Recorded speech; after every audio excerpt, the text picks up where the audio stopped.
All right, welcome to episode 4 of Tusk Tradition. I have a guest today. What's up? Yeah, I'm John. Both alumni at Alabama. He's from Birmingham, so both lifelong Alabama fans. Very big Alabama fans. All sports. Oh yeah, all sports. Fun. We got to watch the game together this weekend, so that's always easier to talk about when you both had the some eyes on the game together. Get into the game quickly. Going back over my 3 keys I had last week was get off to a don't let Tennessee get off to a hot start, and I kind of feel like we did that. Usually we talk about these offensive coordinators like to scheme these first 15 plays, and you never want to see them get off to a hot start. So we talked about how they just score in the 30s to win this game, and I think to do that against our defense, they were going to need first 2 drives, put points on the board. So great hats off to the defense for making the stops there. For sure. I mean, they have an elite level pass rush. Yeah. Tennessee does, and on top of that, they have a really good offense that they showed against Georgia. Yeah. I was just proud that we were able to hold up on both ends. Obviously, Tennessee's secondary is not too great. I was expecting maybe more passing yards out of our offense and maybe some more receivers, getting some bigger plays. But I was content with it at the end of the day. Yeah, you talk about the offense. It starts at the top with Josh Heupel, and they can really do anything they want with that. They can kind of speed the game up, make it a shootout, which you saw against Georgia, or they can make it. We're going to hold the football, control it, kind of what we saw they did to us. Last year in Tennessee with Jalen Milroe, they made it 24-17. So we can kind of see them shapeshift depending on how he wants to call the game. Hot start by them, the defense. Another key I had was, win the turnover battle. We didn't end up doing that. It was 1-1 in that department, but as we'll get into, our one turnover was way more electric and it meant a little more momentum to that game than their little fumble they got. And then last key was, can Ty continue to dominate, show the media and the world that he's going to be the Heisman. Stat line's not bad. It's not nothing eye-boggling, but 2 TDs, 253 yards, 19 of 29, and that will keep him at the top of the Heisman odds for this week as we get into South Carolina. But yeah, before we get into South Carolina, we get into the game. Big first drive by Alabama, 91 yards, 11 plays. Always love to see him, team come out strong, cap it out with a touchdown. Oh yeah. Most importantly, we did play. I thought was a pretty good QB there in Joey Aguilar. Definitely. One of the better QBs that I think we'll face all year. Obviously, with the way that Sellers has looked this year, and John Mateer probably not being 100%, even when we do play him. I think that's a testament to where our defense is and that we've gotten, bend don't break. We've gotten a lot better. Yeah. Talk about big players with Joey. How about Ryan Williams finally showing out? Dude, throwing his hands around. Big time. I feel like it's been since last year's Georgia game. We actually can, truthfully really say that about him. Stat line, 87 yards, average 17.4, a play, and you're trying to touch the ball. Those are chunk plays right there. That's demoralizing to a defense. We talked about how they're already a weaker secondary, and so we can get him to play like an alpha. His skill level where it actually could be. There's the sky is the limits for what this offense can really do. And Kalen DeBoer, said it. He said today that the world hasn't seen the best version of this Bama team, and you can pick so many players to why that that's a truthful statement. But I think Ryan Williams is a big part of that. If we can really get this kind of protection every week, as we get into some weaker-ish defenses compared to what we have seen the last few weeks, he can repeat that. Go for more, and that will be really telling for Ty and the rest of them. Get to use him with Ryan Grubb in different ways. So hopefully we can see more of that, and it'll be good for us. But yeah, back to the Tennessee game. It's 7-7 early in the first quarter. Tennessee gets the ball back after a good punt. We haven't said that much this year. We got a good punt. That was refreshing to say. We got a good punt down there. Big night by Yanze getting the safety there. Like you said, I think that was our biggest single season right now so far for sack performance. So big for him getting 3 there. That's helped. It's kind of the guy they thought he was going to be. He's been in the program for a while. Hasn't been able to make a name for himself. But I think this is kind of who everyone thought we were going to get with him. So finally big to see where he can start making plays that really matter into the game. So yeah, they safety points there makes it 9-7. It's always fun to see a safety. I think it riles up everybody. And then we get the ball straight back and we go score, and that's just a huge momentum swing right there. And we saw many in this game, but yeah. It was definitely a game of momentum swings because when we came out in the second half and looked dead in the water for a second. Oh yeah, and you worry about that after you talk about the Georgia game. We didn't score at all. Yeah, no, that almost went through my mind. I was thinking, after that first possession, I was like, wow, okay, either defense has to step up, which they look good. Yeah. Or at some point we got to learn to run the ball more efficiently than what we have, and that just never happened. But they ran the ball great. Tennessee ran the ball. Yeah. Maybe not to open up the game particularly well, but they later in the game, they had Bishop go for 14 carries for 123 yards. It's pretty big. Yeah.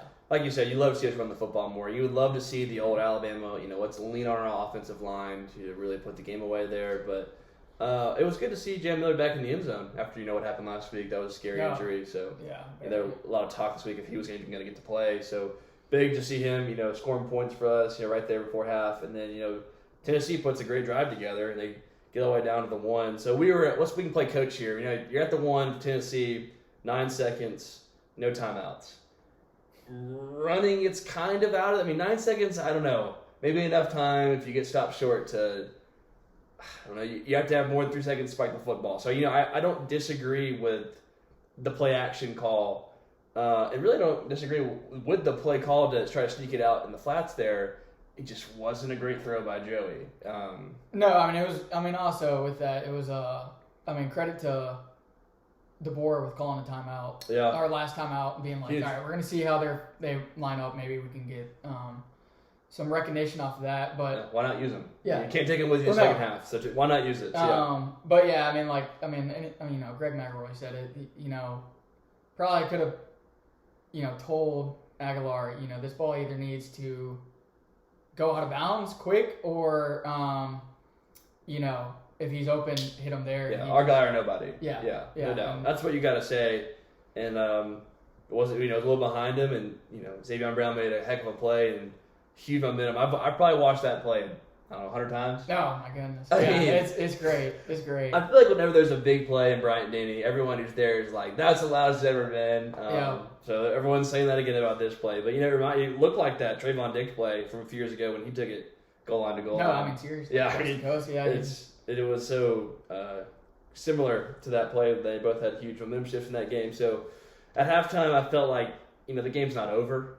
But I felt it seemed pretty case closed. I was really trying to wrap my brain like how can Tennessee come back from that? And in that second half, they responded quick, 4 plays and they're in the end zone. So like you mentioned earlier, here we go again in the second half woes.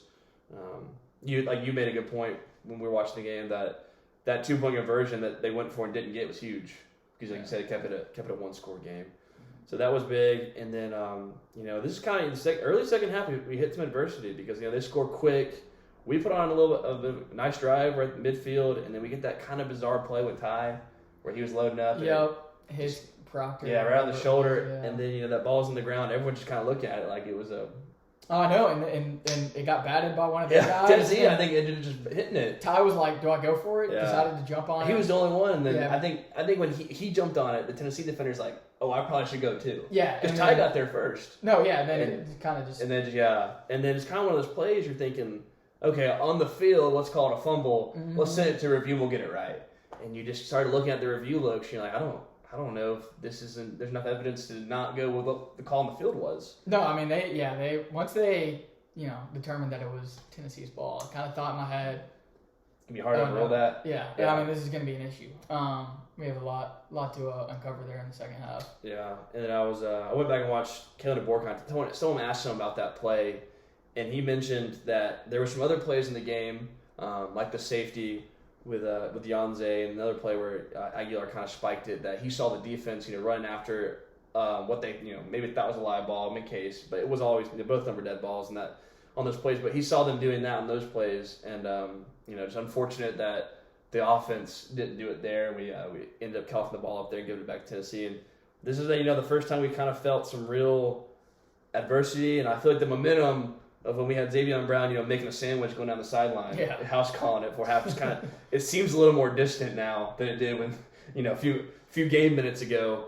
But hats off to our defense. It could have been really easy there. Ball at the midfield. Tennessee's got a great offense. They go there and score, and then we got trouble on our hands. But they stood tall, and they made a big stop to get the ball back to our offense. And when that happened, I felt pretty good about it, getting the ball back.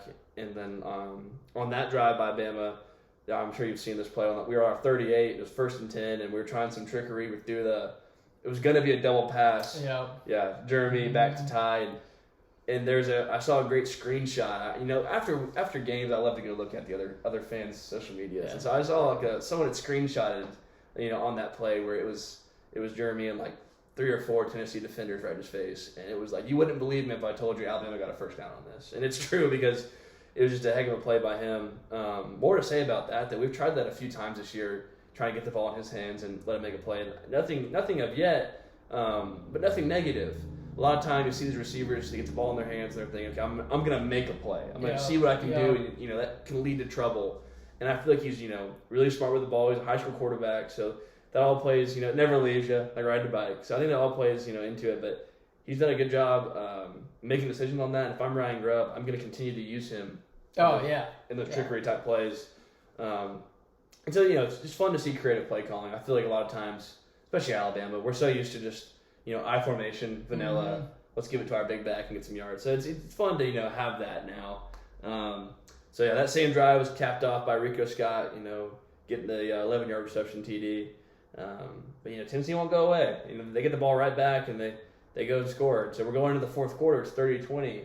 That's a 10-point game. It feel like it. And a lot of that is because, and it's been that throughout the whole season, is just the way that we pursue the ball carrier, especially when they get it out in space, and we just take bad angles. Yeah. I think what was it? I think it was that drive that we took one really bad angle on a running back. Yeah, well, Damali Jackson, when you say that, I instantly thought of Damali Jackson. I really can't speak much for Tennessee game, but if you go back and look at the Vanderbilt game and the Missouri game, I feel like there's a bunch of times where he was showing up in run fits, and it was just horrible angles. It was, this game, it was, it's been seemingly our cornerbacks that have done it for the most part. I think, maybe Dejon Lee was, maybe a main culprit this game, but, not taking anything away from him because he had, a pick, going for 2 points there, but it's a little frustrating. You'd think that they would maybe would have fixed that after. And it's something you like to see get fixed. As the season goes on. It leads to quick. That's how they scored so quickly. Yeah. But a couple times, so yeah. But here we are in the fourth quarter in the game, and it's nothing new. No. We've been there. The last 3 games is where we've been. So that's refreshing to feel like this team understands that, has been there, done that without challenges there. And like I said, championship teams find a way to go do that. So if we want to be there at the end of the year holding the championship, if we want to have that in our DNA, this is the drive you want to see us go respond and put points on the board. And that's what we ended up doing. It was helped out by 30 yards of pass interference with Tennessee, which you'll take what you can get. Mm-hmm. We love that. And then a big play in this game that people are not talking about, I think, as much is a 4th and 2 on our red zone. Play kind of broke down, and Ty made a really, really athletic play to scramble to the sideline and just get that first down. That's the difference between them getting the ball back and we've seen them score quickly, and all of a sudden you're looking at a one possession game. So that's a big play that if I was going through this game again, I was going to circle and highlight and want to talk about just the small things that we're seeing Ty do this year that have been really impressive. And then that drive was cut off by Daniel Hill getting into the end zone. And then so we talk about championship DNA on the offense side. It's both sides. You got defense wins championship. So my goodness, yeah. On the flip side of that, we get the ball back to Tennessee, and can our defense now have the championship DNA and make a stop? And encouraging for us to see they ended up turning the ball over on downs. And this is when the fat lady's warming up at this point, starting to sing.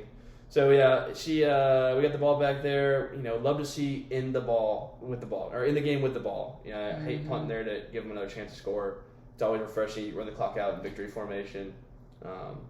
Weren't quite able to do that, but it was fun to see Tennessee go all the way down to our 1. That wasn't fun. But it was fun to see that we were able to hold them as time expired for the 37-20 win, and I just feel like the score is impressive to me.